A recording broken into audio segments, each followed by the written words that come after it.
And as soon as it was morning, the chief priests with the elders and scribes and the whole council held a consultation, and they bound Jesus and led him away and delivered him to Pilate. And Pilate asked him, "Are you the king of the Jews?" And he answered him, "You have said so." And the chief priests accused him of many things. And Pilate again asked him, "Have you no answer to make? See how many charges they bring against you." But Jesus made no further answer, so that Pilate wondered. Now at the feast he used to release for them one prisoner for whom they asked. And among the rebels in prison, who had committed murder in the insurrection, there was a man called Barabbas. And the crowd came up and began to ask Pilate to do as he was wont to do for them. And he answered them, "Do you want me to release for you the king of the Jews?" For he perceived that it was out of envy that the chief priests had delivered him up. But the chief priests stirred up the crowd to have him release for them Barabbas instead. And Pilate again said to them, "Then what shall I do with the man whom you call the king of the Jews?" And they cried out again, "Crucify him." And Pilate said to them, "Why, what evil has he done?" But they shouted all the more, "Crucify him." So Pilate, wishing to satisfy the crowd, released for them Barabbas, and having scourged Jesus, he delivered him to be crucified.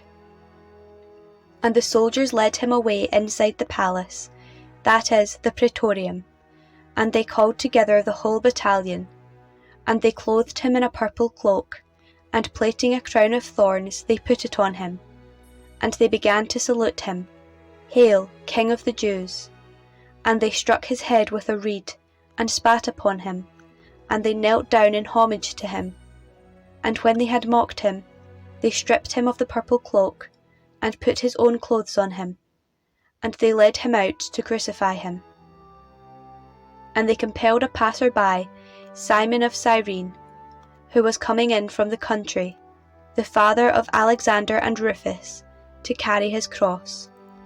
And they brought him to the place called Golgotha, which means the place of a skull. And they offered him wine mingled with myrrh, but he did not take it. And they crucified him, and divided his garments among them, casting lots for them, to decide what each should take. And it was the 3rd hour when they crucified him. And the inscription of the charge against him read, "The King of the Jews."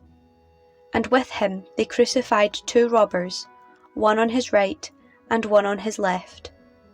And those who passed by derided him, wagging their heads, saying, "Aha! You who would destroy the temple and build it in 3 days, save yourself, and come down from the cross." So also the chief priests mocked him to one another with the scribes, saying, "He saved others, he cannot save himself. Let the Christ, the King of Israel, come down now from the cross, that we may see and believe." Those who were crucified with him also reviled him. And when the 6th hour had come, there was darkness over the whole land until the 9th hour. And at the 9th hour Jesus cried out with a loud voice, "Eloi, Eloi, lama sabachthani," which means, my God, why hast thou forsaken me?" And some of the bystanders hearing it said, "Behold, he is calling Elijah." And one ran, and filling a sponge full of vinegar, put it on a reed, and gave it to him to drink, saying, "Wait, let us see whether Elijah will come to take him down." And Jesus uttered a loud cry, and breathed his last. And the curtain of the temple was torn in 2 from top to bottom. And when the centurion, who stood facing him, saw that he thus breathed his last, he said, "Truly this man was the Son of God." There were also women looking on from afar, among whom were Mary Magdalene, and Mary the mother of James the younger, and of Joses, and Salome, who, when he was in Galilee, followed him and ministered to him. and also many other women who came up with him to Jerusalem. And when evening had come, since it was the day of preparation, that is, the day before the Sabbath, Joseph of Arimathea, a respected member of the council, who was also himself looking for the kingdom of God, took courage and went to Pilate and asked for the body of Jesus. And Pilate wondered if he were already dead, and summoning the centurion, he asked him whether he was already dead. And when he learned from the centurion that he was dead, he granted the body to Joseph.